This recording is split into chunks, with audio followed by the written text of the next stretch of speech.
Isang mapagpalang gabi po sa inyong lahat, mga kapuso at kasama sa bawat kwentuhan. Muli, narito ang inyong lingkod upang samahan kayo sa isang paglalakbay na susubok sa ating pangunawa tungkol sa pamilya at pag-ibig. Sabi nila, ang dugo ay mas malapot kaysa tubig. Pero, paano kung ang mismong pamilyang kadugo mo ang magiging dahilan ng iyong pagkasawi? At paano kung ang mga estranghero pala ang siyang mag-aangat sa iyo mula sa putik at magbibigay sa iyo ng isang tunay na tahanan? Halina't pakinggan natin ang unang kabanata ng ating kwento na pinamagatang Ang Mga Anghel sa Ilalim ng Tulay. Ang ulan ay walang patid. Bumubuhos ito na tila ba nais nitong lunurin ang buong Metro Manila sa isang gabing puno ng kalungkutan. Para kay Lakan Hizon, ang bawat patak na humahampas sa salamin ng kanyang mamahaling sasakyan ay isang paalala ng luhang matagal na niyang hindi magawang pakawalan. Isang taon na ang nakalipas, ngunit ang sakit ay sariwa pa rin. Tila kahapon lamang nangyari. Ipinikit niya ang kanyang mga mata sa isang saglit at sa dilim, narinig na naman niya ito, ang halakhak ng kanyang munting anghel. Ang tunog na yon, na dati musika sa kanyang pandinig, ay naging isang tinik na nakabaon ngayon sa kanyang puso. Pinahigpit niya ang kapit sa manibela. Nagpapaligoy-ligoy lang siya sa mga kalsada ng syudad. Walang tiyak na patutunguhan. Ang mansyon na dapat sana'y kanyang tahanan ay naging isang malamig na museo ng mga alaala. Isang lugar na pareho nilang iniiwasan ng kanyang asawang si Liwayway. Habang binabaybay niya ang isang madilim na eskinita malapit sa ilog, isang tunog ang pumunit sa hipnotikong ritmo ng ulan. Isang iyak. Mahina, ngunit hindi maipagkakamali. Iyak ng isang sanggol. Sa simula, inakala niyang guni-guni lang niya iyon. Isang panibagong laro ng kanyang isip na pagod na sa kalungkutan. Ngunit narinig niya ito muli. Mas malinaw sa pagkakataong ito. Agad niyang itinigil ang sasakyan sa ilalim ng isang matanda at abandonadong tulay. Ang tulay ng paglimot. Ayon sa kinakalawang na karatula. Bumaba siya ng sasakyan, hindi alintana, ang malakas na ulan na agad bumasa sa kanyang kasuotan. Sinundan niya ang tunog na nagdala sa kanya sa isang sulok sa ilalim ng tulay kung saan may isang aninong gumagalaw. At doon, nakita niya sila. Isang batang babae, marahil ay nasa 6 na taong gulang, ang nakaupo habang yakap-yakap ang 2 bulto ng lampin. Ang kanyang damit ay manipis at marumi. Ang buhok ay basang-basa. Ngunit ang kanyang mga mata ay nagniningning sa dilim. Walang takot. Tanging isang determinasyong protektahan ang kanyang mga kapatid. Sa tabi niya, sa loob ng isang kahon ng karton na may saping mga lumang dyaryo, naroon ang 2 sanggol, magkadikit para sa kaunting init. "Sino ka?" tanong ni Lakan. Dahan-dahan siyang lumapit na tila ba ayaw makagambala sa isang sagradong tagpo. Tumingala ang bata sa kanya. Ang mga mata nito, malalaki at madilim, ay tila nakikita ang pinakatatagong sugat sa kanyang kaluluwa. "Ako po si Tala," sagot nito sa isang boses na halos hindi marinig dahil sa lakas ng ulan. "Sila po ang mga kapatid ko." Napatitig si Lakan sa munting pamilyang nasa kanyang harapan. Sa gitna ng lamig, ng kahirapan, ng kawalan ng pag-asa, naroon ang pag-ibig, naroon ang pamilya. Isang bagay na matagal nang nawala sa kanyang sariling tahanan. Hindi na siya nag-isip pa. Ang puso niya, na matagal nang natutulog, ay biglang tumibok ng may bagong layunin. Hinubad niya ang kanyang mamahaling Amerikana at maingat na ibinalot sa 3 bata. Binuhat niya ang 2 sanggol habang inaalalayan si Tala. "Halika na, iha," sabi niya sa malumanay na boses. Iuuwi ko kayo. Ang paglalakbay pabalik sa Distrito Sol ay tahimik. Si Tala ay nakatingin lamang sa mga kumikinang na ilaw ng syudad. Marahil ay ngayon lang nakakita ng ganitong karangyaan. Ang dalawang sanggol sa init ng sasakyan ay mahimbing ng natutulog. Pagpasok nila sa malawak, ngunit walang buhay na sala ng mansyon, bumungad sa kanila ang isang figura sa tuktok ng hagdanan. Si Liwayway. Nakasuot ng isang sutlang roba, ang kanyang mukha ay perpekto, ngunit walang emosyon na tila isang porselanang manika. Ang kanyang mga mata ay agad na napako sa mga bultong hawak ni Lakan. Naramdaman ni Lakan ang paglamig ng hangin sa kanilang pagitan. Lakan? Tanong ni Liwayway. Ang boses niya ay kasing lamig ng marmol na sahig. Dahan-dahan siyang bumaba. Ang bawat hakbang ay tila isang paghatol. Liway, magpapaliwanag ako. Simula ni Lakan, ngunit hindi na niya kailangan. Nakita na ni Liwayway. Nakita niya ang tatlong marurungis na bata sa gitna ng kanilang malinis at malawak na tahanan. Ang kanyang mukha, na kanina'y walang emosyon, ay biglang nagkaroon ng bahid, ng pagkasuklam at sakit. Ano ang dinala mo sa pamamahay natin, Lakan? Tanong niya. At sa paraan ng kanyang pagtatanong, hindi sino, kundi ano. Para bang ang mga bata ay mga bagay na pinulot lamang sa kung saan. Inilapag ni Lakan ang mga sanggol sa sofa at hinawakan si Tala sa balikat. Mga bata sila, Liway. Kailangan nila ng tulong. Hindi ko sila maaaring iwanan doon. Umiling si Liwayway, isang maliit, halos hindi mahahalata, ngunit puno ng pait na pag-iling. Ang kanyang mga mata ay napuno ng luha, ngunit hindi dahil sa awa, dahil ito sa galit. Mayroon tayong anak, Lakan. Nagkaroon tayo ng isang anak. At pinalitan mo siya ng mga ito? Hindi, Liway. Walang sino mang makakapalit sa kanya. Giit ni Lakan. Ang kanyang boses ay tumaas na rin. Pero hindi ko kayang talikuran sila. Hindi ko kaya. Tinitigan ni Liwayway ang tatlong bata. Pagkatapos ay ibinalik ang kanyang malamig na tingin kay Lakan. Isang tingin na kayang magpayelo sa nag-aalab na puso. Kung mananatili sila dito, sabi niya sa isang boses na tiyak at walang pag-aalinlangan, ako ang aalis. Itinaas niya ang kanyang kamay at itinuro ang mga bata. Pagkatapos ay ang pinto. Sila o ako, mamili ka. Hindi sumagot si Lakan. Para kay Liwayway, ang katahimikan na yon ay mas malakas pa sa anumang sigaw. Sa bawat segundong lumilipas na hindi pinipili ni Lakan na paalisin ang mga estrangherong yon, nararamdaman niya ang unti-unting pagguho ng mundong pilit niyang pinanghahawakan. Ang kanyang mga salita.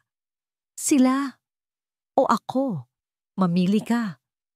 Ay binitiwan niya na parang isang huling alas, isang desperadong pagsubok na bawiin ang atensyon at pagmamahal ng kanyang asawa.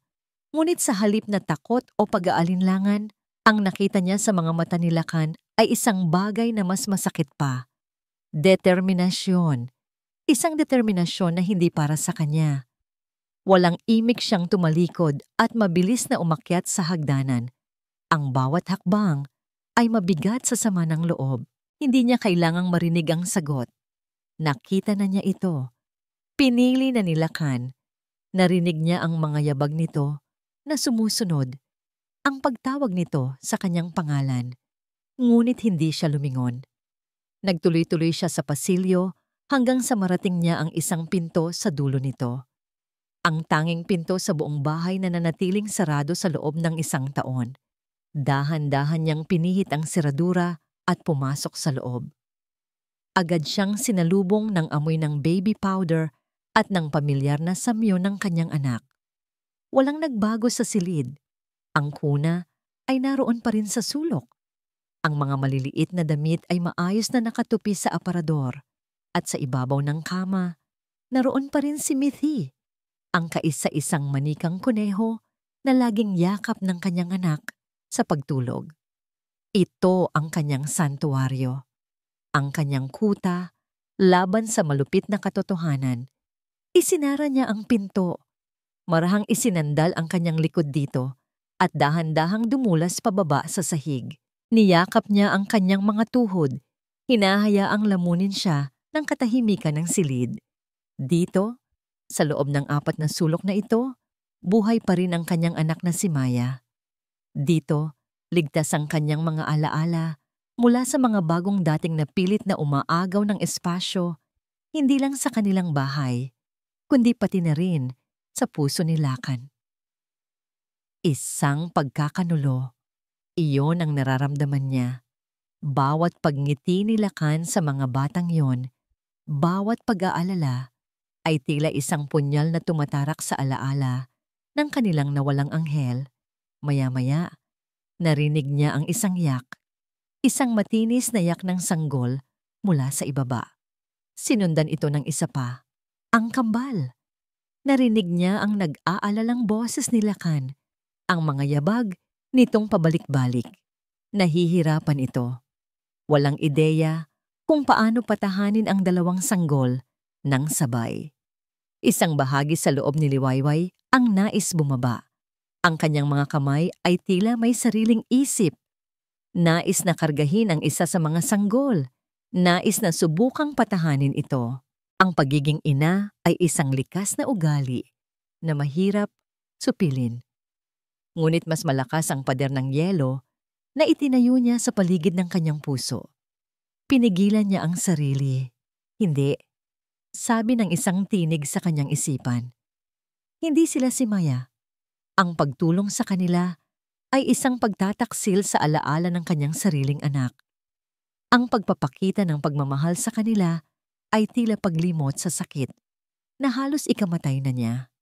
Kaya nanatili siya sa sahig, nakikinig sa kaguluhan sa ibaba, habang ang kanyang puso ay parang pinipiga sa paggitan ng awa at pait. Pagkaraan ng tila walang katapusang sandali, tumahimik ang paligid. Marahil ay napagod na ang mga sanggol sa kaiiyak o marahil ay nagtagumpay si Lakan. Alinman sa dalawa, ang katahimikan ay nagdulot ng kakaibang kabigatan sa dibdib ni Liwayway. Ilang oras siyang nanatili roon. Yakap-yakap ang manikang kuneho, hanggang sa ang pagod at kalungkutan ay tuluyan ng nagpabagsak sa kanya. Nakatulog siya sa malamig na sahig ng silid ng kanyang anak. Nagising siya sa sinag ng araw na tumatagos sa siwang ng kurtina. Nanlalagkit ang kanyang mga mata, nananakit ang kanyang likod. Tumayo siya. Pakiramdam niya ay 100 taon ang kanyang itinanda sa loob lang ng isang gabi. Kailanman ay hindi pa naging ganito kahirap ang umaga. Binuksan niya ang pinto, handa nang harapin ang anumang naghihintay sa kanya. Ngunit sa pagbukas niya, isang bagay sa sahig ang pumukaw sa kanyang pansin. Isang maliit na bulaklak, isang puting kampupot na halatang pinitas lang mula sa hardin sa labas. Nakalagay ito nang maingat sa mismong tapat ng kanyang pintuan. Lumingalinga si Liwayway sa pasilyo. Walang tao. Ngunit alam niya kung sino ang nag-iwan nito, si Tala. Ang batang may mga matang tila nakakabasa ng kaluluwa. Isang munting alay ng kapayapaan. Isang kilos na walang mali siya. Puno ng inosenteng pag-asa. Yumuko si Liwayway at marahang dinampot ang bulaklak. Ang tangkay nito ay bahagyang nayupi mula sa munting kamay na pumitas dito. Pinagmasdan niya ito at sa hindi maipaliwanag na dahilan, ang pader na buong gabi niyang pinatatag ay biglang nagkaroon ng lamat. Isang butil ng luha ang pumatak mula sa kanyang mata, tumama sa puting talulot ng bulaklak. Isa lang, ngunit sapat na yon upang basagin ang kanyang pagmamatigas. Liway? Napalingon siya. Nakatayo si Lakan sa dulo ng pasilyo, baka sa mukha nito ang pagod at pag-aalala. Nakita nito ang bulaklak sa kanyang kamay at ang luhang hindi pa natutuyo sa kanyang pisngi. Isang kislap ng pag-asa ang dumaan sa mga mata ni Lakan. Naglakad ito palapit sa kanya. Dahan-dahan. Nakita mo ba? Sabi ni Lakan sa mahinang boses. Hindi sila masama, Liway. Mga bata lang sila na kailangan ng pagkalinga. Hindi umimik si Liwayway. Hawak pa rin niya ang bulaklak. Huminto si Lakan sa kanyang harapan. Ang mga mata nito ay pununo ng pagsusumamo. Alam kong masakit. Alam kong mahirap. Pero hindi ko sila iiwan, Liway. Tumingin ito ng diretso sa kanyang mga mata. Ang boses ay naging mas matatag, mas desidido. Hindi ko sila kayang iwan. Ang kaunting pag-asang naramdaman ni Liwayway kanina ay biglang naglaho, napalitan ng pamilyar na kirot. Para sa kanya, ang mga salitang yon ay hindi isang pakiusap, kundi isang deklarasyon.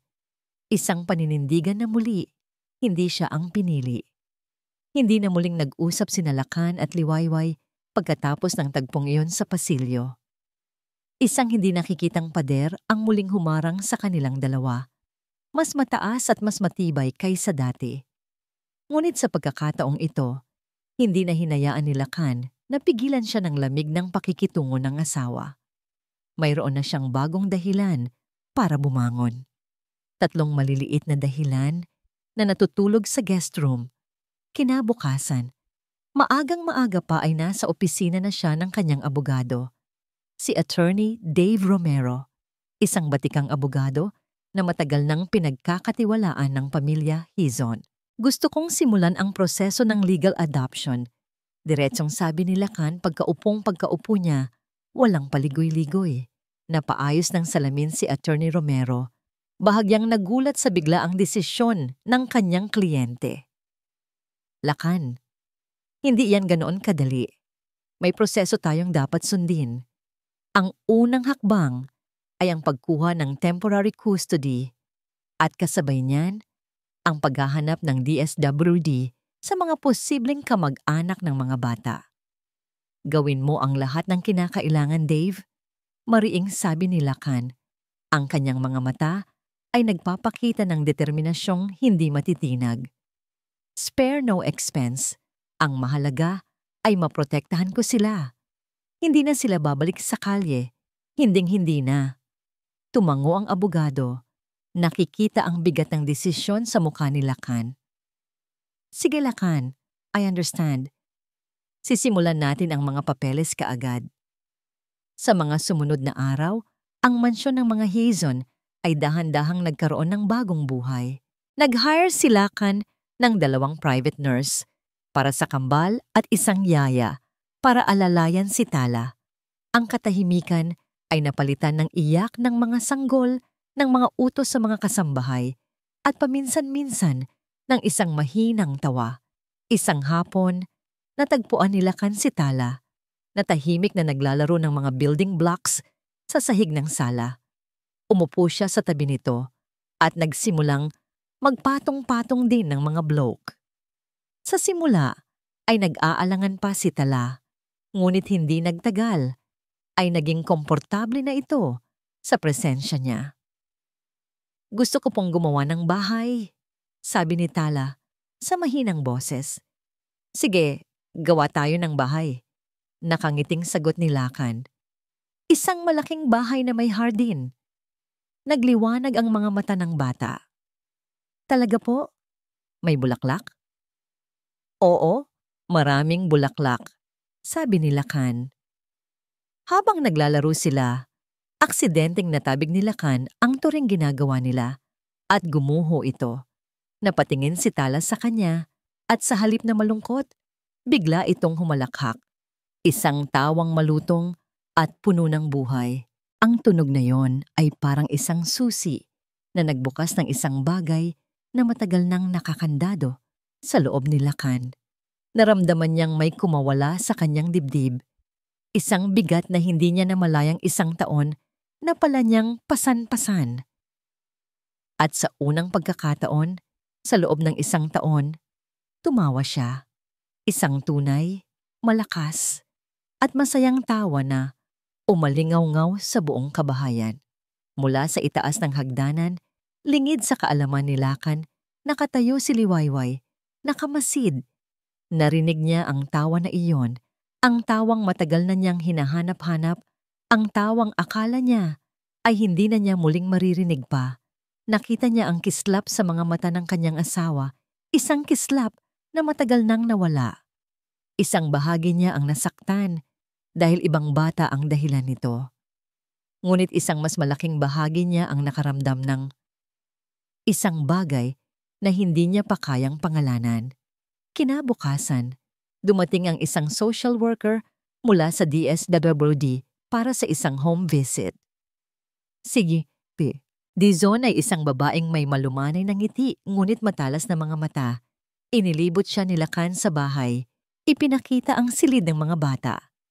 Malinis ang lahat, kumpleto sa gamit. Ang kambal ay mahimbing na natutulog sa kanilang mga kuna. At si Tala ay magalang na nagmano sa bisita. Mukhang nasa mabuting kalagayan sila, Mr. Hyson, sabi ni Jing Adradizon. May pagsang-ayon sa kanyang boses. Malinaw na napupunan ninyo ang lahat ng kanilang pangangailangan.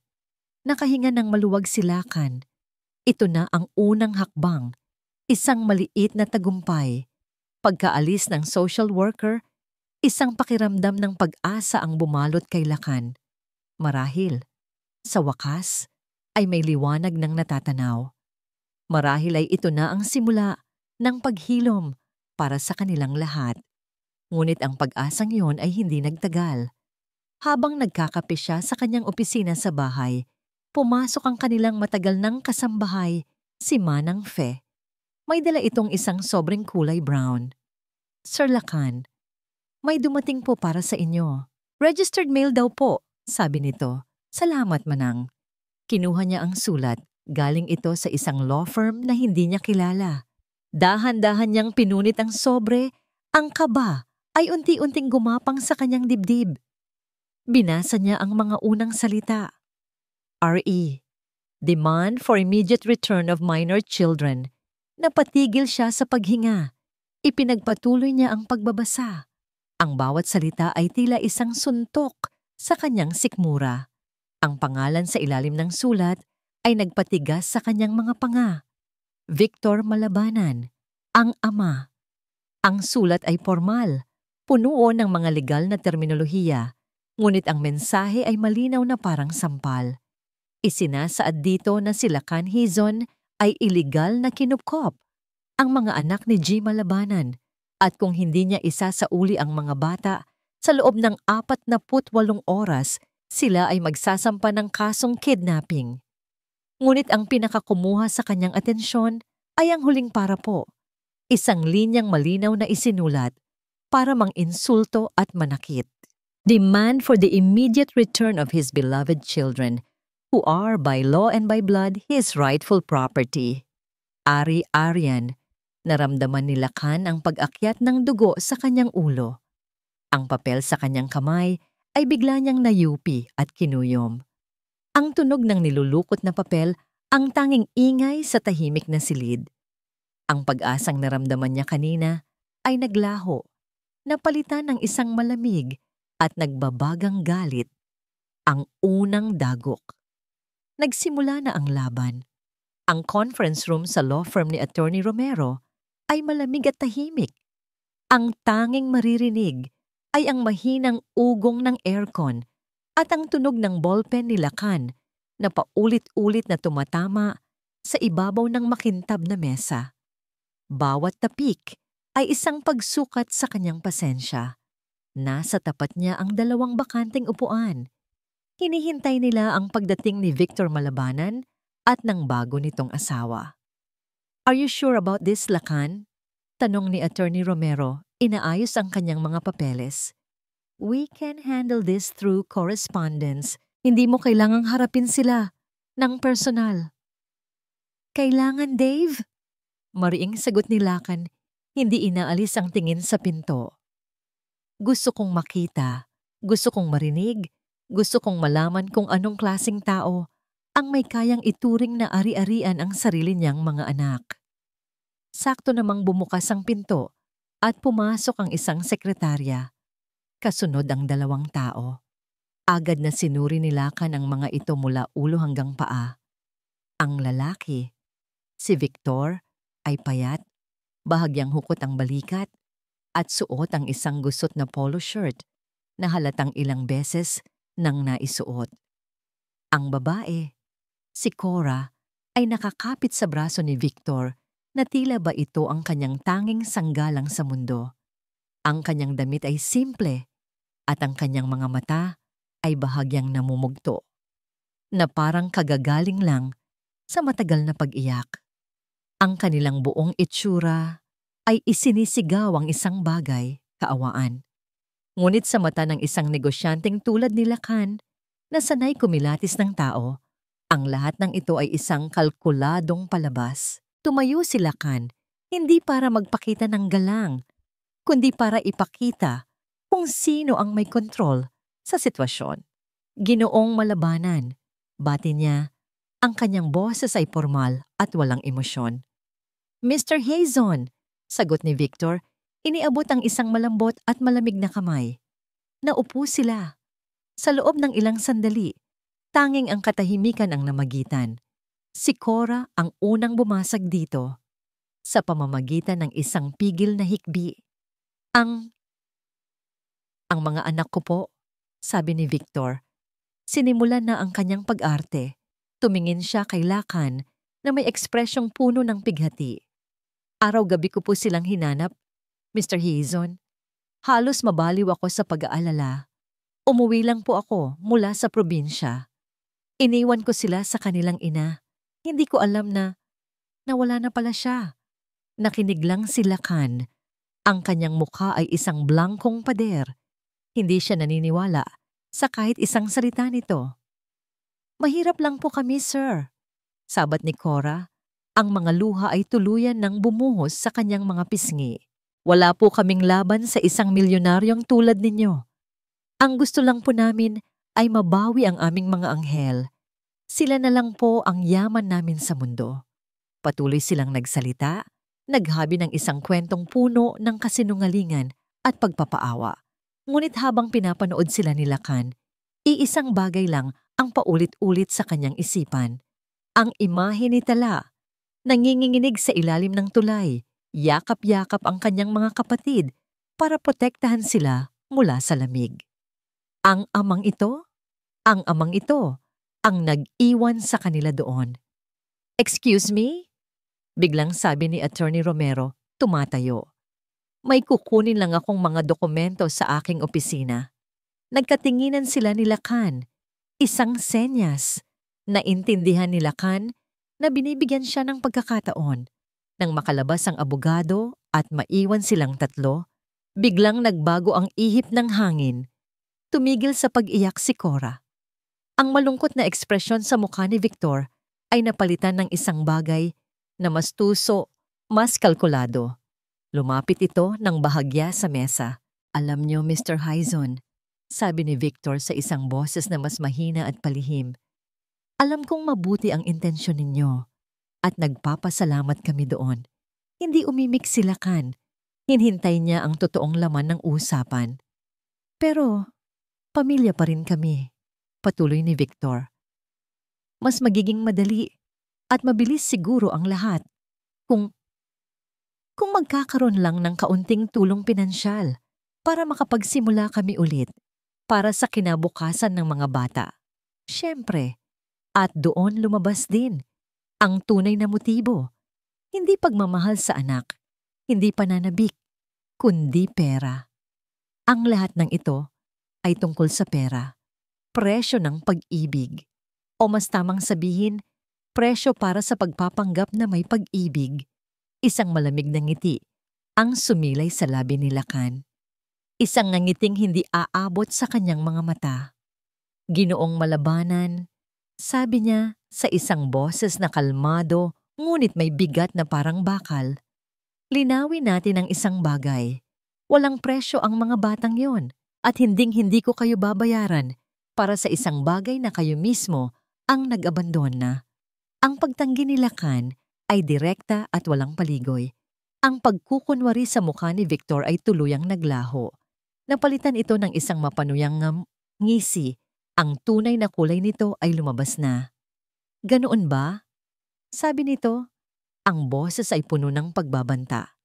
Sige, tingnan natin kung ano ang sasabihin ng media tungkol sa isang milyonaryong nang agaw ng mga anak sa isang kahig, isang tukang ama. Hindi na kailangan pang maghintay ni Lacan para sa sasabihin ng media.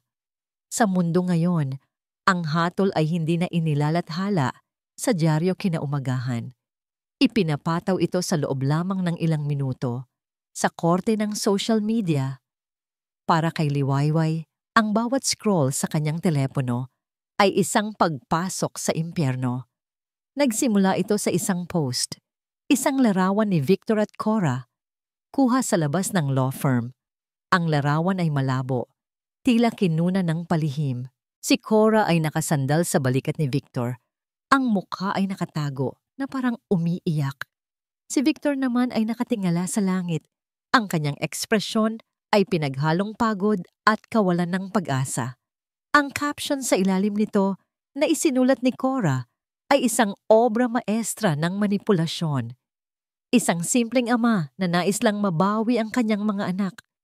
Isang pamilyang sinisira ng pera at kapangyarihan. Ipinagdarasal po namin na sana ay lumambot ang puso ni Mr. Lacan Hizon. Ang aming mga anak ay hindi produkto na maaring bilhin sa isang estante. Sila po ang aming buhay. Ang post ay nag-viral sa loob lang ng ilang oras. Libo-libong shares, daan-daang libong reaksyon at ang mga komento. Ang mga komento ang pinakamasakit. Mayayaman talaga. Akala mo kung sino. Isoli niyo ang mga bata. Kawawa naman si tatay. Kitang-kita sa mukha niya ang pagmamahal sa mga anak niya. Kidnapper na mayaman. I-boycott ang Hizon Industries. Sana makarma ang pamilyang Hizon, pera lang ang alam. Para kay Liwayway, ang bawat salita ay isang batong ipinupukol hindi lang sa kanilang pangalan, kundi direkta sa kanyang pagkatao. Hiya, isang kahihiyang gumagapang sa kanyang balat, na tila ba lahat ng mata sa buong Pilipinas ay nakatutok sa kanya. Hinuhusgahan siya. Sunod-sunod na tumunog ang kanyang telepono, ang kanyang mga amiga mula sa alta sosyedad. Liway, darling, I saw the post. Oh my, it's terrible. Are you okay? Sabi ng isa. Ang boses ay puno ng pekeng pag-aalala na may halong hindi maitatagong chismis. Grabe, amiga. The comments are brutal. What are you going to do? Tanong ng isa pa. Hindi na niya sinagot ang mga sumunod na tawag. Ibinagsak niya ang telepono sa kama. Pati ang mga taong inaakala niyang nasa panig niya ay nakikisawasaw lang sa kanilang pagbagsak. Nag-iisa siya. Sila. Nag-iisa sila sa laban na ito. Gabi. Ang buong bahay ay balot sa isang mabigat na katahimikan na tila ba ang ingay sa labas ay lalong nagpabingi sa kanila sa loob. Hindi kumain si Liwayway. Nanatili lang siya sa kanyang silid. Sinusubukang isara ang kanyang isip sa mga masasakit na salita. Ngunit hating gabi na, isang tunog ang bumasag sa katahimikan. Isang mahinang uha, isang pag-ubo. Napatayo si Liwayway. Ang tunog ay nanggagaling sa silid kung nasaan si Tala. Nakinig siyang muli. Isang mahinang pag-iyak na naman. Sa isang iglap na wala ang lahat. Nawala ang galit kay Lacan, ang pait sa mundo, ang kahihiyan mula sa social media. Isang bagay lang ang natira, ang tunog ng isang batang may sakit. Hindi na siya nag-isip pa. Ang kanyang mga paa ay kusa ng kumilos. Mabilis, ngunit walang ingay. Tinakbo niya ang pasilyo papunta sa silid ni Tala. Pagbukas niya ng pinto, nakita niya ang yaya na nag-aalalang pinapaypayan ng bata. Si Tala ay nakahiga sa kama, namimilipit sa hindi magandang pakiramdam. Ang kanyang noo ay pinagpapawisan, ang kanyang paghinga ay mababaw, at ang kanyang mga pisngi ay namumula dahil sa lagnat. Anong nangyari? Tanong ni Liwayway. Ang boses niya ay mahinahon, ngunit may bigat ng awtoridad. Ma'am, Kanina pa po siya hindi mapakali. Mainit na mainit po ang pakiramdam niya. Sagot ng yaya, halatang natataranta. Lumapit si Liwayway sa kama at marahang idinampi ang likod ng kanyang palad sa noo ni Tala. Napakainit. Isang init na pamilyar sa kanya. Isang init na minsan na niyang kinatakutan sa sarili niyang anak. Ang lahat ng pag-aalinlangan ay naglaho. Isang puwersa, mas malakas kaysa sa kanyang sariling pighati, ang kumilos sa loob niya. Ang instinct ng isang ina. Kumuha ka ng planggana na may maligamgam na tubig at malinis na bimpo. Bilis! Utos niya sa yaya at agad namang sumunod ito. Hinaplos ni Liwayway ang buhok ni Tala na basa ng pawis. Shh! Andito lang ako. Bulong niya. Mga salitang kusa na lang lumabas sa kanyang bibig. Mga salitang matagal na niyang hindi nabibigkas. Napadilat ng bahagya si Tala. Ang kanyang mga mata ay malabo. Nanay?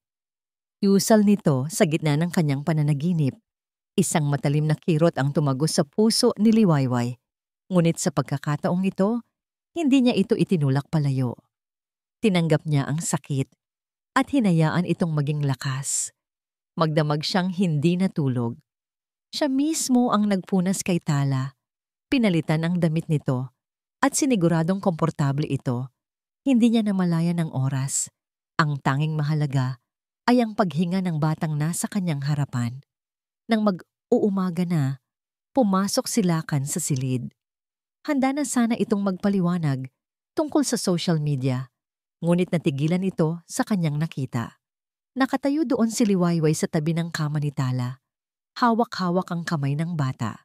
Ang kanyang mukha ay pagod, ngunit ang kanyang mga mata ay may bagong liwanag. Isang liwanag ng pag-aalaga. Isang liwanag na matagal nang hinahanap ni Lakan. Nakatulog si Liwayway sa isang silya sa tabi ng kama. Ang kanyang ulo ay nakasandal sa kutsyon. Ang kanyang kamay ay hindi bumibitaw sa kamay ni Tala. Ang doktor na ipinatawag ni Lakan ay dumating makalipas ang 1 oras. Pagkatapos suriin si Tala, kinausap niya ang mag-asawa sa labas ng silid. Malnutrition, paliwanag ng doktor. Ang lagnat ay sintomas lang ng kanyang mahinang katawan. Matagal na siyang kulang sa sustansya. Kailangan niya ng masusing pag-aalaga at tamang nutrisyon para tuluyang lumakas. Tumango si Lakan, ngunit ang mga salita ng doktor ay halos hindi na pumasok sa isip ni Liwayway. Ang tanging nakikita niya ay ang imahe ng payat na katawan ni Tala sa kama. Ang batang nag-iwan ng bulaklak sa kanyang pinto. Ang batang tumawag sa kanya ng nanay. Tumingin siya sa natutulog na bata sa pamamagitan ng nakabukas na pinto. Ang pader na yelo sa kanyang puso ay hindi lang nagkalamat. Gumuho na ito. Sa lugar nito, isang nag-aalab na apoy ang nagsimulang magliyab. Isang apoy ng proteksyon. Tumingin siya kay Lakan at sa unang pagkakataon, sa loob ng 1 taon, ang kanilang mga mata ay nagtagpo at nagkaintindihan. Pagkatapos ay muli siyang tumingin kay Tala at bumulong sa hangin. Isang pangakong narinig lamang ng kanyang puso. Hindi ko hahayaang may manakit pa sa'yo. At sa kauna-unahang pagkakataon, tinawag niya si Tala sa paraang hindi niya inaasahan. Isang salitang nagpabago sa lahat. Anak. Ang yelo sa puso ni Liwayway ay hindi lang natunaw. Ito ay naging isang rumaragasang ilog. Ang pighating dating nagkulong sa kanya sa isang madilim na silid ay siya na ngayong gatong sa isang bagong sindihang apoy. Hindi na siya ang Liwayway na nagmamasid lang mula sa itaas ng hagdanan. Kinabukasan, pagkatapos matiyak na bumaba na ang lagnat ni Tala at mahimbing na itong natutulog, hinarap niya si Lakan sa kanilang silid kainan. Hindi sapat na depensahan lang natin ang ating sarili, Lakan. Sabi niya, ang kanyang boses ay kalmado ngunit puno ng bigat. They are playing dirty. It's time we find out the truth. Nakita ni Lakan ang pagbabago. Ang kanyang asawa, na dati iniiwasan ang anumang usapin tungkol sa mga bata, ay ngayon nangunguna na sa pagpaplano. Tumango siya. buo ang pagtitiwala. Anong nasa isip mo? Hindi tayo maaaring umasa lang sa sasabihin nila sa korte. Sagot ni Liwayway. Kailangan nating malaman ang lahat. Lahat ng baho ni Victor Malabanan. At kailangan nating malaman ang totoong kwento ng ina ni Tala. Sa araw ding iyon, sa halip na pumunta sa kanyang lingguhang social club meeting, nagpunta si Liwayway sa isang maliit at hindi kapansing-pansing opisina sa isang gusali sa Makati. Valderrama Private Investigations, isang lalaking nasa edad 40, si G. Valderrama, ang humarap sa kanya. Mukha itong professional at seryoso.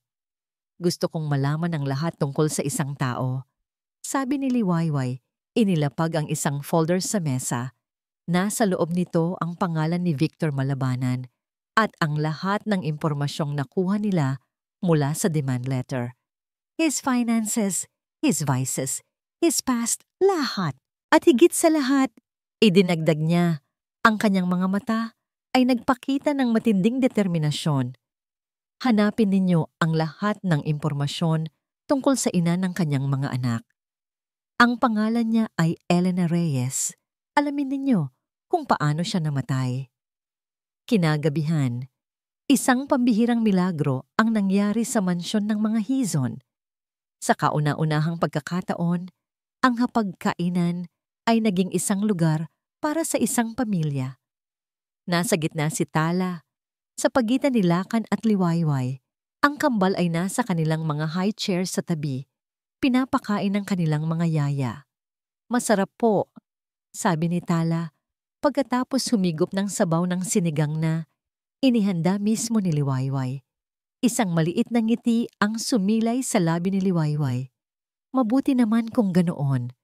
Si Nanay Elena po, magaling din magluto ng sinigang. Kwento ng bata, inosente sa bigat na dala ng kanyang mga salita. Pero laging kulang po ang sahog namin, pero masarap pa rin po.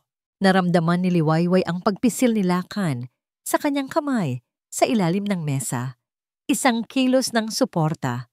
Sa halip na makaramdam ng panibugho, ang naramdaman ni Liwayway ay isang malalim na awa para kay Elena, isang inang hindi niya nakilala, ngunit ngayon ay nararamdaman niya ang pinagdaanan. Tala, malumanay na tanong ni Liwayway, ano ang huli mong natatandaan tungkol sa Nanay Elena mo? Lagi po siyang may sakit, sagot ng bata. Ang kanyang mga mata ay bahagyang lumungkot. Lagi po siyang umiiyak kapag dumarating si Tatay Victor. Tapos po, isang araw, hindi na lang po siya gumising. Ang simpleng kwento ng bata ay nag-iwan ng isang mabigat na tanong sa isipan ni Liwayway. Ano ang totoong nangyari sa iyo, Elena? Makalipas ang 2 araw, habang tinutulungan ni Liwayway si Tala sa pagguhit, tumunog ang kanyang private phone. Isang hindi rehistradong numero, si Valderrama. Pumunta siya sa hardin para sa privacy. What have you found? Tanong niya kaagad. Ma'am Liwayway? Sabi ng investigador sa kabilang linya. Tama po ang hinala ninyo. Victor Malabanan is a degenerate gambler. Baon sa utang sa mga loan shark. May mga record kami ng pagbebenta niya ng mga gamit hanggang sa wala na siyang maibenta. Kinumpirma nito ang kanilang hinala.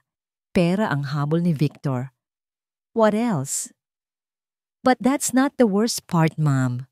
Huminto ng isang saglit ang investigador na tila nag-aatubili. Tungkol po ito sa ina ng mga bata, si Elena Reyes, na patigil sa paghinga si Liwayway. Anong tungkol sa kanya? Ayon sa death certificate, namatay siya dahil sa acute pneumonia. Pero ayon sa aming source sa probinsya nila, may isang bagay na nangyari bago siya tuluyang manghina. Anong nangyari? Giit ni Liwayway, ang kanyang puso ay nagsimulang kumabog ng mabilis. May isang maliit na lupang sakahan na ipinamana sa kanya ang kanyang mga magulang. 2 weeks before she died, naibenta po ang lupa. Ang pumirma sa deed of sale sa tulong ng isang pekeng special power of attorney ay si Victor Malabanan. Pagkatapos makuha ang pera, Doon na po nagsimulang lumala ang kalagayan ni Elena. Parang sumuko na lang ang katawan niya. Ang lahat ay biglang nagkadugtong-dugtong sa isip ni Liwayway. Ang motibo, ang kasakiman, ang kalupitan. Hindi lang inabandona ni Victor ang mga anak niya. Siya ang naging dahilan ng pagkasira ng kanilang pamilya, ng pagkamatay ng kanilang ina. May makakapagpatunay ba niyan? Tanong ni Liwayway. Ang kanyang boses ay nanginginig sa galit. Doon po tayo nagkakaproblema, ma'am. Sagot ni Valderrama. May isang matandang kapitbahay na sinasabing malapit kay Elena. Siya raw ang laging takbuhan nito tuwing nag-aaway sila ni Victor. Siya ang posibleng susi natin. Ang pangalan niya ay Althea Reyes. Isang kislap ng pag-asa. Ang sumilay. Nasaan siya? Hanapin ninyo siya. Nagkaroon ng isang sandaling katahimikan sa kabilang linya bago sumagot ang investigador. Ang kanyang boses ay mabigat sa masamang balita. Sinubukan na po namin, ma'am. Pagkatapos mamatay ni Elena, bigla na lang siyang umalis. Nagbenta ng bahay at lumipat. Walang sino mang nakakaalam kung saan siya nagpunta. We've hit a dead end. Ang pagkawala ng tanging testigo na maaaring magdiin kay Victor ay isang malaking dagok para kina Lacan at Liwayway. Pakiramdam nila ay bumalik na naman sila sa simula. Ngunit ang mas masahol pa, ang kanilang kalaban ay hindi natutulog. Isang umaga, nakatanggap ng tawag si Attorney Romero mula sa abogado ni Victor. Ang mensahe, nais daw ni Victor na makipag-ayos para sa kapakanan ng mga bata. Gusto raw niyang makipag-usap ng personal, kahit walang mga abogado, para magkaunawaan na sila. It's a trap, Lacan. Agad na sabi ni Liwayway nang marinig ang balita. Ang kanyang instincts na ngayon ay mas matalas pa kaysa dati ay nagsasabing may masamang binabalak ang mga ito. Huwag kang pumunta. Alam ko, sagot ni Lacan. Nakatitig sa bintana. Ang kanyang mga kamay ay nasa bulsa. I know it's a trap, but I have to go. Bakit? Nag-aalalang tanong ni Liwayway. Humarap si Lacan sa kanya. At sa mga mata nito, nakita ni Liwayway ang bigat ng isang CEO na sanay sa mga mapanganib na negosasyon. Because if I don't, they will twist it. Sasabihin nilang arogante ako, na ayaw kong makipag-ayos. Gagamitin nila ito laban sa atin. But don't worry, idinagdag niya, hinawakan ang kamay ni Liwayway. I will be careful. Nagkasundo silang magkita sa isang maliit at tahimik na coffee shop sa isang hotel, isang neutral na lugar. Pagdating ni Lacan, naroon na sina Victor at Cora nakaupo sa isang sulok. Ang kanilang itsura ay mas maayos ngayon kumpara noong una na tila ba sinasadyang ipakita na bumubuti na ang kanilang kalagayan. Salamat sa pagdating, Mr. Hizon, bati ni Victor. May pekeng ngiti sa kanyang mga labi. Umupo si Lacan. Hindi man lang inalis ang kanyang Amerikana. Let's get straight to the point. Anong gusto ninyo? Nagsimula na namang umiyak si Cora na tila ba yun na ang kanyang nakasanayang papel sa kanilang dula-dulaan. Ang mga anak lang po namin, sir. Miss na po namin sila. Gabi-gabi po kaming hindi makatulog. Kung ganoon, malamig na sabi ni Lacan, bakit hindi ninyo sila inalagaan noon? Bakit ninyo sila iniwan sa ilalim ng tulay? Dito na nagsimulang mag-init ang usapan. Hindi namin sila iniwan. Pasigaw na sagot ni Victor. Sapat lang ang lakas para marinig ng mga nasa katabing mesa. Namatayan kami ng mahal sa buhay. Nagluluksa kami. At habang wala kami, kinuha ninyo sila. Kinuha ko sila mula sa lansangan kung saan ninyo sila pinabayaan. Giit ni Lacan. Pinipigilan ng sarili na huwag tumayo. Dito na pumasok ang pinakatusong bahagi ng kanilang bitag. Tumingin si Victor kay Lacan. Ang kanyang mga mata ay puno ng paghamak at sinabi ang mga salitang sinadya niyang maging pinakamasakit. Alam mo, Mr. Hizon, sabi ni Victor sa isang mapanuyang tono. Naiintindihan ko. Namatayan ka rin ng anak, hindi ba? Baka naman ginagamit mo lang ang mga anak ko para palitan ang anak mong hindi mo nagawang iligtas. Isang matinding galit ang biglang kumulo sa loob ni Lakan. Isang galit na nagmula sa pinakamalalim at pinakamasakit na bahagi ng kanyang pagkatao. Ang pagbanggit sa kanyang anak na si Maya, iyon ang isang linyang hindi dapat sino mang tumawid. At ang asawa mo, patuloy ni Victor, na tila isang demonyong nasisiyahan sa kanyang ginagawa. Kawawa naman. Baka nababaliw na yon sa kalungkutan, kaya pati mga anak ng iba, inaangkin na. Iyon na ang huling patak. Hindi na napigilan ni Lakan ang sarili. Sa isang malakas na kalabog, ibinagsak niya ang kanyang kamao sa mesa. Dahilan para matapon ang mga tasa ng kape. Tumayo siya. Ang kanyang mga mata ay nag-aapoy sa galit at itinuro niya si Victor. Huwag na huwag mong babanggitin ang pangalan ng pamilya ko. Naiintindihan mo? Sigaw niya. Ang kanyang boses ay umalingaw-ngaw sa buong coffee shop. Wala kang karapatan. I will use all my money and all my power to make sure that monsters like you never get near those children again. Ang kanyang mga salita ay puno ng galit at pagbabanta. At yun mismo ang hinihintay nila. Sa isang katabing mesa, isang lalaking nakasuot ng baseball cap na kanina patahimik na nagbabasa ng dyaryo ang dahan-dahang nagbaba nito. Sa ilalim, hawak niya ang isang telepono. Ang pulang record button ay malinaw na umiilaw. Isang mabilis na ngisi ang sumilay sa kanyang labi bago niya ito mabilis na itinago. Ang bitag ay kumagat at si Lakan Hizon, ang makapangyarihang business tycoon, ang siyang nahuli. Nang gabing iyon, habang nag-aalala si Liwayway sa bahay, tumunog ang telepono ni Lakan. Si Attorney Romero. Ang boses nito sa kabilang linya ay mabigat at kumpirmasyon ng kanilang kinatatakutan. Lakan, they did it. May recording sila at hindi lang yon. Huminto ang abogado. They filed an emergency petition with the court, citing your violent tendencies and threats. The recording is their primary evidence. The judge has set an immediate hearing. Lakan, the trial is next week.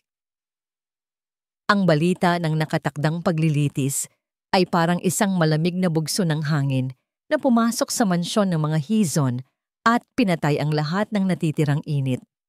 Ang mga sumunod na araw ay puno ng isang mabigat na tensyon. Ang bawat isa ay gumagalaw ng may pag-iingat na tila ba isang maling salita lang ay maaring maging sanhi ng pagguho ng lahat. Ang pinakamasakit para kay Liwayway ay ang makita ang epekto nito kay Lakan. Ang kanyang asawa, ang kanyang haligi, ang lalaking laging may solusyon sa lahat ng problema, ay ngayon balot sa isang katahimikang hindi niya halos mabasag. Isang hapon, sinamahan niya si Lakan sa huling pagpupulong nila kay Attorney Romero bago ang paglilitis. Ang kapaligiran sa loob ng opisina ay mas malamig pa kaysa dati. Inilatag ni Attorney Romero ang lahat sa mesa. Ang mga posibleng mangyari, ang mga estratehiya. Ngunit sa bawat salita niya, lalong lumilinaw ang isang mapait na katotohanan. They have the narrative, Lakan. Seryosong sabi ng abogado. They have painted you as a corporate monster, a powerful man, bullying a poor, grieving father. The public is on their side. At ang recording, aaminin ko, iyon ang pinakamabigat. Ipinakita niya ang transcript. Ang mga salita ni Lakan na inalis sa konteksto ay tunog malupit at mapanganib. I will use all my money and all my power. Sa mata ng hukom, ito ay isang malinaw na pag-abuso sa kapangyarihan. Pero kasinungalingan ang lahat ng iyon. Hindi napigilang sabat ni Liwayway. Alam ko, Mrs. Hizon, alam natin. Malungkot na sagot ng abogado. Pero sa korte, ang mahalaga ay hindi palaging ang katotohanan. Ang mahalaga ay kung ano ang kaya mong patunayan. At sa ngayon, mas malakas ang ebidensya nila.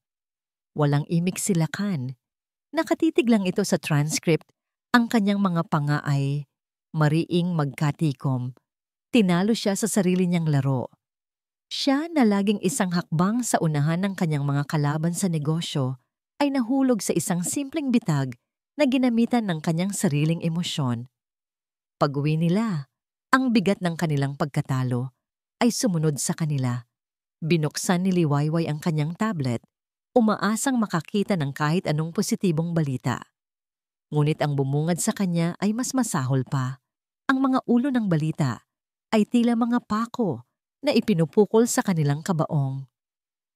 Hizon Tycoon, inabuso ang kapangyarihan, pinagbantaan ang kawawang ama. Ang laban ni Juan de la Cruz, isang ama, nilalabanan ang isang higante. Pamilya Hizon, ginamit ang pera para agawin ang mga bata. Isinara niya ang tablet ng may panggigigil. Ang kanilang pangalan, na iningatan ng ilang henerasyon, ay ngayon dinudungisan sa harap ng buong bansa. Naramdaman niya ang mga pader na humihigpit sa kanilang paligid. Wala na silang matatakbuhan. Gabi na. Ang buong bahay ay tahimik na. Pinuntahan muna ni Liwayway ang silid ng mga bata. Tiniyak na mahimbing ang tulog nilang tatlo. Ang kanilang payapang mga mukha ang tanging nagbibigay sa kanya ng lakas. Habang pabalik siya sa kanilang silid, napadaan siya sa study ni Lacan. Bahagyang nakabukas ang pinto. May kausap ito sa telepono at base sa oras, alam niyang si Attorney Romero ang nasa kabilang linya. Hihinto sana siya para kamustahin ito. Ngunit narinig niya ang boses ni Lacan. Isang boses na hindi niya kailanman narinig dati. Hindi ito galit. Hindi ito mayabang. Ito ay boses ng isang taong sumuko na. Dave, anong laban pa ang meron tayo? Sabi ni Lacan. Ang kanyang boses ay pagod na pagod. Every move we make, they use it against us. Ginamit nila ang pagmamahal ko sa mga bata para sirain ako. Nagkaroon ng sandaling katahimikan. Maybe Victor won, patuloy ni Lacan. At ang mga salitang yon ay parang isang punyal sa puso ni Liwayway. Ayokong kaladkarin ng mga bata sa isang maruming paglilitis. Ayokong marinig nila ang mga kasinungalingang yon sa korte. Ayokong makita nilang dinudurog ang mga taong nagmamahal sa kanila. Napatakip si Liwayway sa kanyang bibig para pigilan ang isang hikbi. Maybe the best way to protect them is to let them go. Ang huling mga salita ay halos pabulong na lamang, puno ng isang sakit na ramdam ni Liwayway hanggang sa kaibuturan ng kanyang kaluluwa. Ang kanyang Lacan, ang kanyang matatag na Lacan, ang lalaking hinarap ang lahat ng pagsubok ng hindi kumukurap. Ngayon, sa kauna-unahang pagkakataon, nakita niyang nakaluhod ito sa pagkatalo. Dahan-dahan siyang lumayo mula sa pinto. Ang kanyang puso ay basag na basag. Hindi para sa sarili niya, kundi para sa lalaking nasa loob na dinudurog ng sarili nitong pagmamahal. Lahat ay nawala. Ang kanilang pangalan, ang kanilang laban, at ngayon, ang pag-asa ng kanyang asawa. Pumasok siya sa silid ng mga bata. Ang liwanag ng buwan na tumatagos sa bintana ang nagsisilbing ilaw. Lumapit siya sa kama ni Tala. Pinagmasdan niya ang payapang mukha nito, ang dahan-dahang pagtaas at pagbaba ng dibdib nito. Hinaplos niya ang buhok nito, ang parehong buhok na minsan na niyang kinasuklaman, ngunit ngayon ay nais niyang protektahan kahit anong mangyari. Tumingin siya sa kambal na mahimbing sa kanilang mga kuna. Sila ang kanyang pag-asa. Sila ang kanyang binmin. Narinig niya sa kanyang isipan ang mga salita ni Lacan. Maybe the best way to protect them is to let them go. Isang nag-aalab na hindi ang sumigaw sa loob ng kanyang puso. Hindi. Pagkatapos ng lahat ng ito, pagkatapos niyang matutunang magmahal muli, pagkatapos niyang tawagin silang anak, hindi siya papayag. Kung sumuko na si Lacan, kung sumuko na ang buong mundo, siya ay tatayo. Siya ang lalaban. Inilapit niya ang kanyang labi sa tainga ni Tala at bumulong, isang pangakong selyado ng kanyang buong pagkatao. Hindi, sabi niya sa isang tinig na halos hangin lamang ngunit mas matatag kaysa bakal. Hindi pa tapos ang laban na ito. Ang araw ng paghuhukom ay dumating. Para kay Lacan, ang paglalakbay mula sa kanilang sasakyan patungo sa pintuan ng korte ay parang pagtawid sa isang dagat ng mga pating. Ang mga mamamahayag ay nagkakagulo, ang mga kamera ay kumikislap na parang kidlat, at ang mga tanong ay ibinabato sa kanila na parang mga bato, matatalim at masasakit. Mr. Hazon, totoo po bang tinakot ninyo ang ama ng mga bata? Mrs. Hazon, ano po ang masasabi ninyo sa mga akusasyon? Mayaman kayo. Bakit hindi na lang kayo umampon sa legal na paraan? Hindi siya sumagot. Ang tanging ginawa niya ay higpitan ang pagkakahawak sa braso ni Liwayway. Nagsisilbing panangga nito mula sa kaguluhan. Nakita niya ang takot sa mga mata ng kanyang asawa, ngunit nakita rin niya ang isang bakal na determinasyon na hindi niya nakita noon. Ang Liwayway na kasama niya ngayon ay hindi na ang babaeng marupok na nagtatago sa silid ng kanilang anak. Iba na siya, at iyon ang nag-iisang bagay na nagbibigay sa kanya ng lakas para harapin ang araw na ito. Pagpasok nila sa loob ng korte, ang kapaligiran ay mas nakakapanlumo pa. Ang bawat upuan ay puno. Ang bawat mata ay nakatutok sa kanila. Ang bawat bulungan ay tila isang hatol. Naramdaman ni Lacan ang bigat ng bawat tingin, ang hiya na gumagapang sa kanyang buong pagkatao.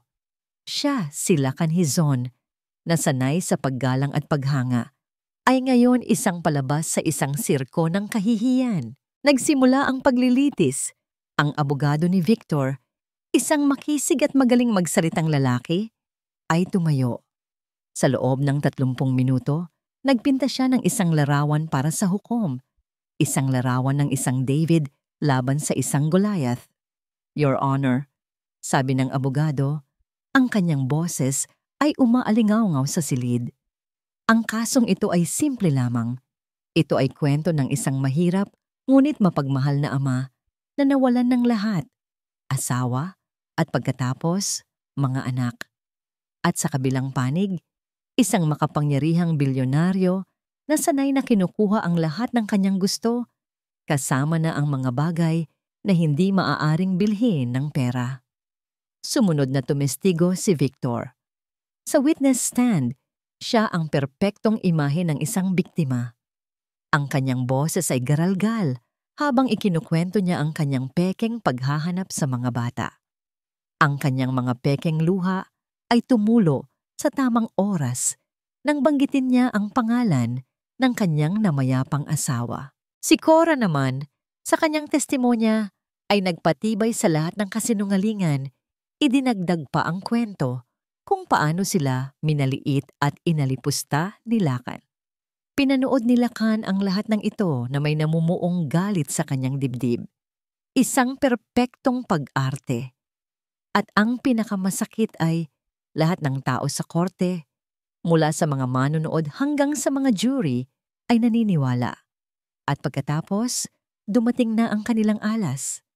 Your Honor, sabi ng abogado ni Victor, nais po naming ipresenta ang aming huling ebidensya, isang audio recording ng pag-uusap sa pagitan ng aking kliyente at ni G. Hazon. Isang nakakabinging katahimikan ang bumalot sa korte habang inihahanda ang sound system. Tumingin si Lacan kay Liwayway.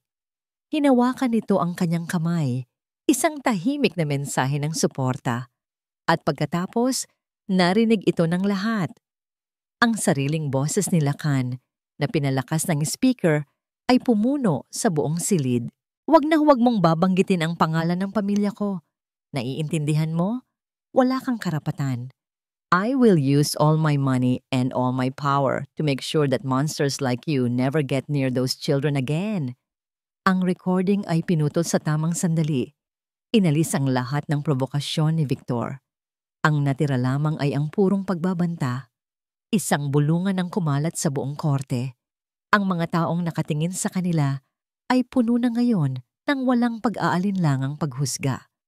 Tumingin si Lakan sa hukom, isang matandang babae na may mahigpit na mukha. Sa buong paglilitis, nanatili itong walang ekspresyon.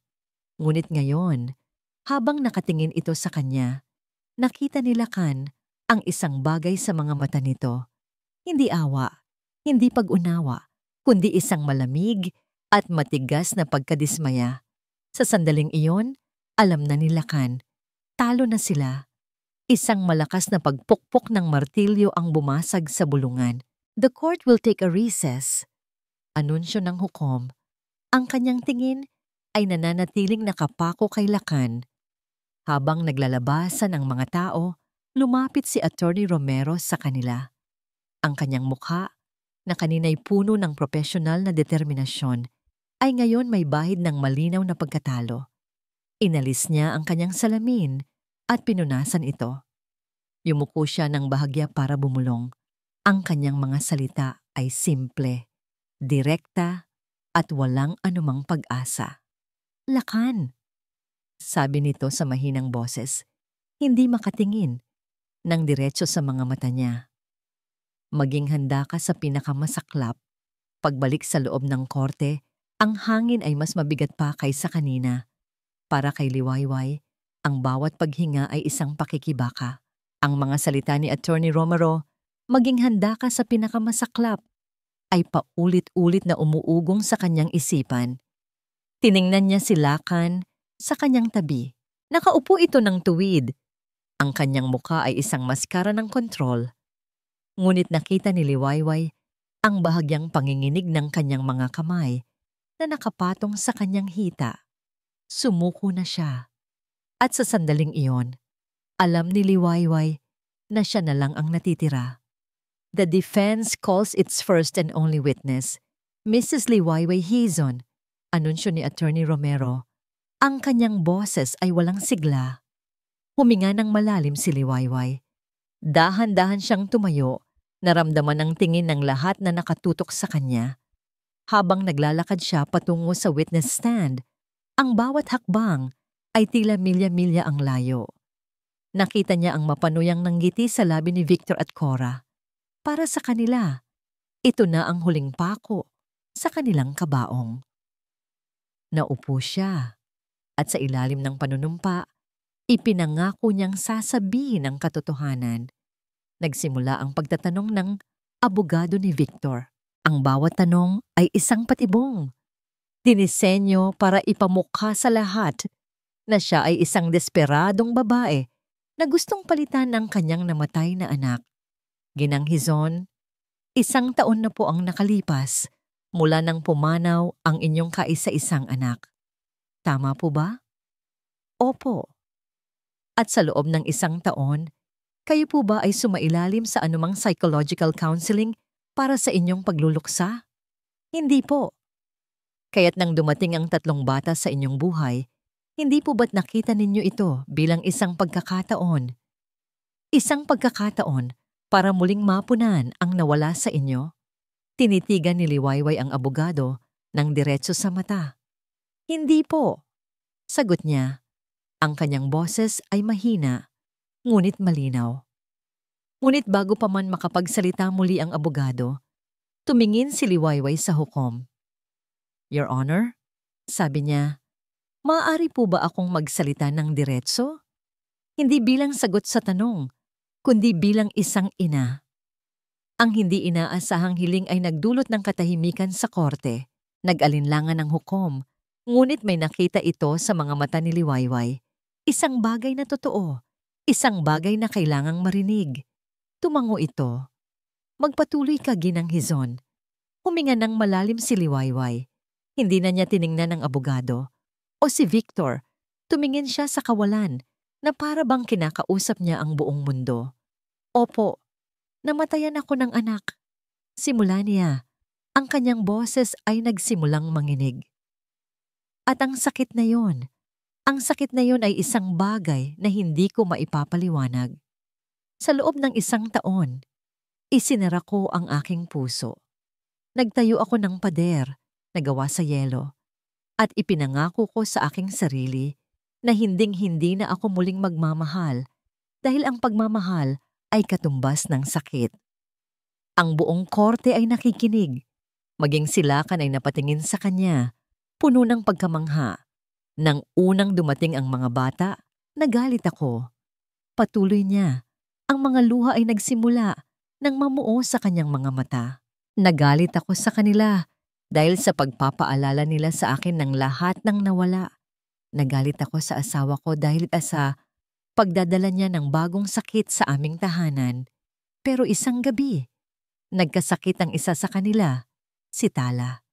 At sa sandaling iyon, habang hawak ko siya, walang Maya, walang Victor, walang kaso. Ang naroon lang ay isang batang nangangailangan ng ina at isang inang nangangailangan ng isang taong muling aalagaan. Tumingin siya sa hukom. Ang luha ay tuluyan ng dumaloy sa kanyang pisngi. Hindi ko po sila inaangkin para palitan ng aking anak. Walang sino man ang makakapalit sa kanya. Minamahal ko sila dahil ang puso ng isang ina ay hindi namimili ng dugo. Ang puso ng isang ina ay tumitibok para sa sino mang batang nangangailangan ng kanyang pagmamahal at proteksyon. Isang nakakabinging katahimikan ang bumalot sa silid. Ang kanyang mga salita ay tumagos sa puso ng lahat. Ngunit hindi pa siya tapos. At dahil sa pagmamahal na yon, sabi niya, ang kanyang boses ay biglang naging matatag. Hindi ko hahayaang mapunta sila sa isang taong hindi alam ang kahulugan ng pagmamahal. Isang taong ang tingin sa sarili niyang mga anak ay presyo. Tumingin si Attorney Romero kay Liwayway, isang mabilis na pagtango. Ito na ang kanilang huling baraha. Tumayo si Attorney Romero. Your Honor, the defense would like to call a surprise witness. Nagulat ang abogado ni Victor. Objection, Your Honor. This is highly irregular. Sino ang saksing ito? Tanong ng hukom. Ang kanyang interes ay malinaw na napukaw. Ngumiti si Liwayway sa gitna ng kanyang mga luha. Ang investigador na si Valderrama ay hindi sumuko. Sa huling sandali, sa tulong ng isang social media post na ipinakalat ng mga kaibigan ni Liwayway, nagkaroon sila ng himala. We call to the stand, anunsyo ni Attorney Romero. Ang kanyang boses ay puno ng pananabik, Ginang Althea Reyes. Sa pagbukas ng pinto sa likuran ng korte, pumasok ang isang matandang babae. Payat, ngunit may dignidad sa kanyang paglakad. Sa pagkakita sa kanya, ang mukha ni Victor Malabanan ay biglang namutla. Nawala ang kanyang kumpiyansa, napalitan ng purong, hindi maitatagong takot. Habang naglalakad si Althea papunta sa witness stand, ang kanyang mga mata ay nakapako lamang kay Victor. At sa mga matang iyon, nakita ng lahat ang isang katotohanang matagal nang itinatago. Ngunit hindi lang iyon ang dala niya.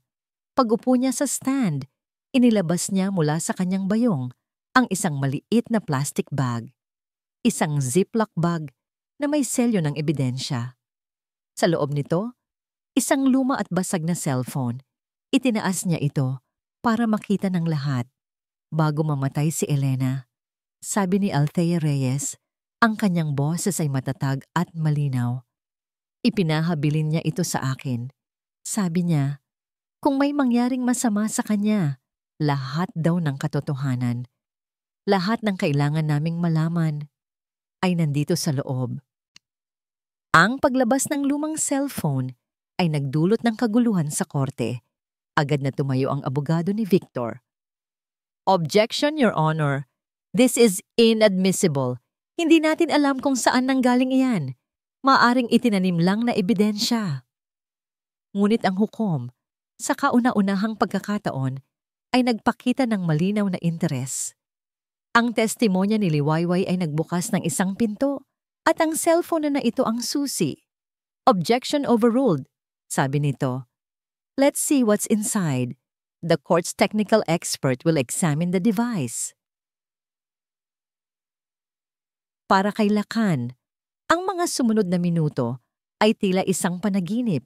Ang pag-asang inakala niyang tuluyan ng namatay ay biglang muling nabuhay, isang maliit na baga na hinihipan ng hangin.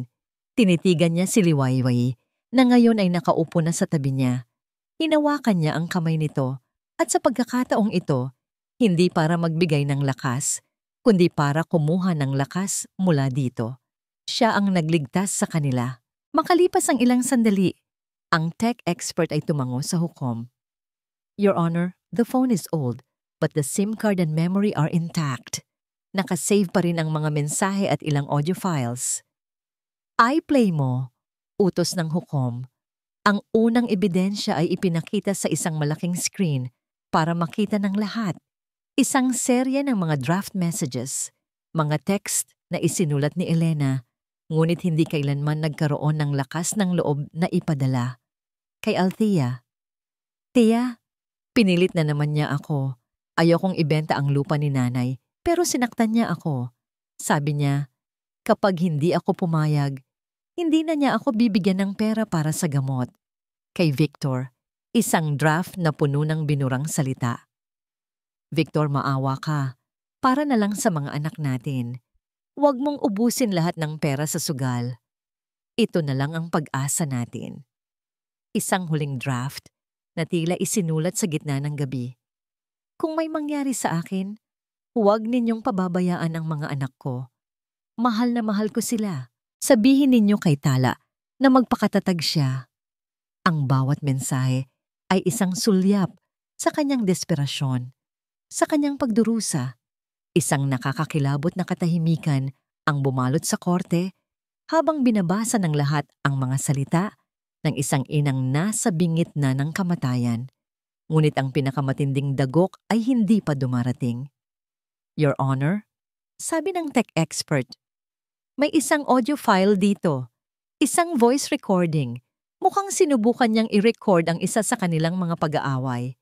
Tumingin ang hukom kay Victor. Ang lalaki ay parang isang estatwa. Ang kulay ay tuluyan nang nawala sa kanyang muka. Si Cora sa tabi niya ay hindi mapakali. Ang kanyang mga mata ay ligaw na naghahanap ng matatakbuhan. Play it! Mariing utos ng hukom. Sa simula, mahina ang tunog. Maririnig ang pag-ubo ni Elena.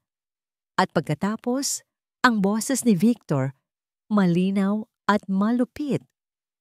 Victor's voice recorded. Nasaan na ang pera? Ibigay mo sa akin ang pera mula sa lupa. Elena's voice weak and pleading. Wala na, Victor. Inubos mo na. Wala nang natira para sa mga bata. Para sa gamot ko. Victor's voice angry. Huwag mo akong gagawing tanga, Elena. May tinatago ka pa. Akala mo hindi ko alam? Elena's voice crying. Wala na, Victor. Maniwala ka. Para sa mga bata, parang awa mo na. Biglang may narinig na malakas na kalabog sa recording na sinundan ng isang mahinang pagdaing ni Elena. Ang tunog ng karahasan ay hindi maipagkakaila. Ito ang tunog na nagpabago sa lahat. Ang katahimikan sa korte ay nabasag. Isang bulungan ng galit at pagkasuklam ang kumalat na parang apoy. Ang mga matang kanina'y puno ng paghusga kay Lacan at Liwayway ay ngayon nakatutok lahat kay Victor, puno ng puot. Itigil niyo yan, kasinungalingan yan. Sigaw ni Victor. Biglang tumayo. Ang kanyang pag-arte ay tuluyan ng naglaho at napalitan ng itsura ng isang hayop na nasukol. Gawa-gawa lang yan. Pera nila ang gumawa niyan.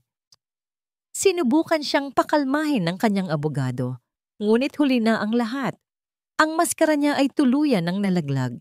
Tiningnan ni Lacan si Liwayway. Ang kanyang mga mata ay puno ng paghanga, paggalang, at isang pag-ibig na mas malalim pa kaysa dati. Hinawakan niya ang kamay nito at pinisil. You saved us, bulong niya. Sapat lang para marinig nito. You saved us all. Tumingin si Liwayway sa kanya. Isang maliit at nanginginig na ngiti ang sumilay sa kanyang mga labi.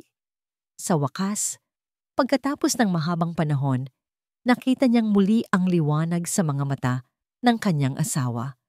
Ang tunay na liwanag. Sa gitna ng kaguluhan, isang malakas na pagpukpok ng martilyo ang muling nagpatahimik sa lahat. Tumayo ang hukom. Ang kanyang mukha, na dati mahigpit at walang emosyon, ay ngayon nagpapakita ng isang malinaw na galit at pagkadismaya. Isang galit na ngayon ay nakatutok na kay Victor.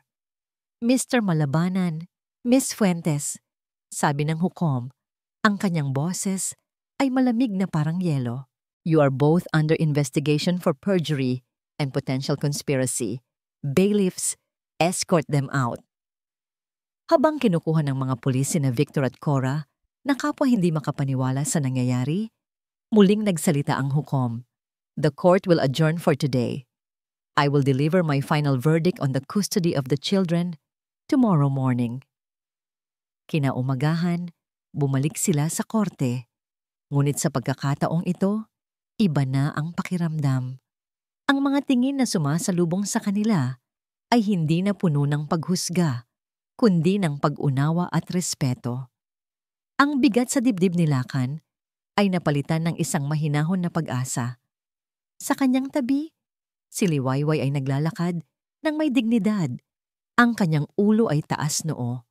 Magkahawak ang kanilang mga kamay, hindi dahil sa takot, kundi dahil sa pagkakaisa. Nang pumasok ang hukom, ang buong silid ay tumahimik. Ngunit hindi ito ang nakakabinging katahimikan ng paghatol. Ito ay ang katahimikan ng pag-aabang sa isang bagay na tama at nararapat. Hindi na nagpaligoy-ligoy pa ang hukom. Binuksan niya ang folder sa kanyang harapan at nagsalita sa isang boses na malinaw at may awtoridad. Pagkatapos suriin ang lahat ng ebidensya, lalo na ang mga testimonya at ang mga digital evidence na iprinesenta kahapon, simula nito, naging malinaw sa korteng ito ang tunay na kalagayan ng mga batang sangkot. Tumingin ito, kinalakan at liwayway. Nakita ng korteng ito ang tunay na pagmamahal at malasakit na ipinakita ni na Ginoo at Ginang Hizon. Isang pagmamahal na handang lumaban at protektahan. Pagkatapos, ay tumingin ito sa bakanteng upuan kung saan dapat nakaupo si Victor.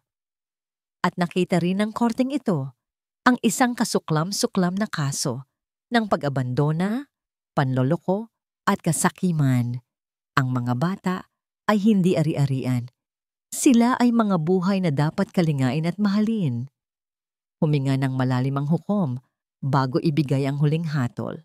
Sa ngalan ng batas at higit sa lahat, para sa kapakanan at pinakamabuting interes ng mga bata, ang korte ay nagpapasya ang full and sole custody ni Natala at ng kanyang dalawang kapatid na kambal ay opisyal at permanenteng iginagawad kina Ginoo Lakan Hizon at Ginang Liwayway Hizon.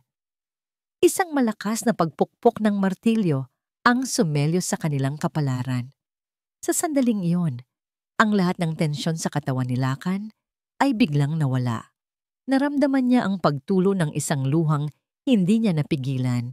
Nilingon niya si Liwayway at nakita niya itong nakangiti habang umiiyak. Walang salitang namutawi sa kanilang mga bibig. Niyakap niya ito ng mahigpit, isang yakap na nagsasabi ng lahat. Pasasalamat, pag-ibig, tagumpay. Ang kanilang pamilya ay buo na. Ang pag-uwi nila ay ibang-iba na. Ang daan pa uwi ay hindi na isang pagtakas, kundi isang masayang pagbabalik. Pagbukas nila ng pinto ng mansyon, sinalubong sila ng isang katahimikang may init. Hindi na ang dating katahimikang malamig. At pagkatapos, narinig nila ito. Ang tunog ng maliliit na paa na tumatakbo. Mama! Papa! Sigaw ni Tala. Tumatakbo mula sa sala. Hindi na ito nag-atubili. Sinalubong niya ang dalawa at sa kauna-unahang pagkakataon, ang kanyang yakap ay para sa kanilang dalawa. Yumuko si Liwayway at niyakap ng mahigpit ang bata. Hinahalikan ang tuktok ng ulo nito. Umupo naman si Lakan para maging kapantay nila at niyakap silang dalawa. Ang kanilang unang group hug, ang selyo ng kanilang bagong pamilya. Gabi. Ang buong bahay ay payapa. Sa malawak na sala, sa isang malambot na sofa, magkakatabi silang 5. Si Lakan ay may hawak na isang libro ng pambatang kwento. Ang kanyang boses ay mahinahon habang binabasahan niya si Tala na nakasandal sa kanyang dibdib. Sa kabilang dulo ng sofa, si Liwayway naman ay tahimik na hinehele ang isa sa kambal na natutulog sa kanyang mga braso, habang ang isa pa ay mahimbing na sa kanyang bassinet sa tabi nila. Ang dating malamig at malawak na sala ay ngayon puno ng init at pagmamahal. Natapos nila ng kwento. The end! Bulong niya. Tumingala si Tala sa kanya. Ang mga mata ay inaantok na. Good night, Papa. Good night, anak. Sagot ni Lakan. Hinalikan ng noo nito. Dinala niya ito sa silid nito at pagbalik niya, umupo siya sa tabi ni Liwayway. Walang nagsalita. Tinitigan lang nila ang kanilang mga natutulog na anghel. Pagkatapos, tumingin si Lakan kay Liwayway. Tumingin din ito pabalik. Sa kanilang mga mata, ang lahat ng salita ay sinabi na. Ang pasasalamat, ang paghingi ng tawad, ang pangako. Dahan-dahang inilagay ni Lakan ang kanyang kamay sa ibabaw ng kamay ni Liwayway na nakapatong sa natutulog na sanggol. Pinagsiklop niya ang kanilang mga daliri. Hindi na sila 2 taong magkasamang nagluluksa. Sila na ngayon ay isang pamilyang magkasamang bumubuo ng bagong pag-asa. Ang mansyon na dating museo ng kalungkutan ay isa na ngayong tunay na tahanan. Ang kanilang bagong simula ay nagsimula na at dito nagtatapos ang kwento ni Lakan, Liwayway at ang kanilang pamilyang binuo ng pag-ibig. Mula sa kaibuturan ng aking puso, maraming salamat po. Salamat sa inyong walang sawang pagsama sa bawat kabanata, sa bawat pagtawa at sa bawat pagluha. Ang samahan ninyo ang nagbibigay buhay at kahulugan sa bawat salitang aking isinusulat. Habang binubuo ko ang paglalakbay ni Lakan at Liwayway, palagi kong naiisip kung gaano kadalas tayong hinuhubog ng sakit ng kahapon. Ngunit ang kwentong ito ay isang paalala para sa ating lahat, kasama na ang aking sarili, na ang puso ay may angking kakayahang maghilom. Isang paalala na kahit sa pinakamadilim na gabi, may isang bituin ng pag-asa na maaring matagpuan sa mga lugar na hindi natin inaasahan, sapagkat ang tunay na tahanan ay hindi isang lugar na gawa sa bato, kundi isang pakiramdam na gawa sa pagmamahal. Ang tunay na pamilya ay hindi nakikita sa dugo, kundi nararamdaman sa isang yakap na nagsasabing, nandito ako, hindi ka nag-iisa. At kayo, mga minamahal kong tagapakinig, anong aral ang inyong baon-baon mula sa paglalakbay na ito? Inaanyayahan ko po kayong ibahagi ang inyong mga saloobin sa comment section. Ang inyong mga kwento at pagninilay ay kasing halaga ng kwentong ating pinagsaluhan hanggang sa ating muling pagkikita sa panibagong yugto ng mga kwentong puno ng puso. Naway ang bawat isa sa atin ay laging piliin ang magmahal, umunawa at magpatawad.